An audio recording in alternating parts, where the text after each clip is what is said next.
Hello all, పెరుగు వడ ఎలా చేయాలో చూద్దామండి.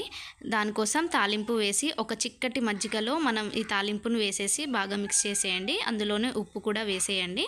ఇప్పుడు ఒక గిన్నె తీసుకొని అందులో వాటర్ తీసుకోండి. వాటర్లో ఉప్పు ఇంకా మనం మజ్జిగ చేసుకున్నాం కదా, ఆ మజ్జిగ కూడా కొంచెం ఒక స్పూన్ వేసి మిక్స్ చేసేయండి.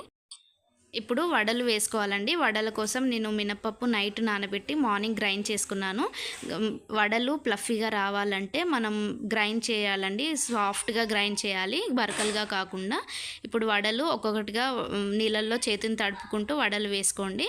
ఒక్కొక్కటిగా వేసుకోండి. బాగా కలర్ వచ్చిన తర్వాత తీసేయండి.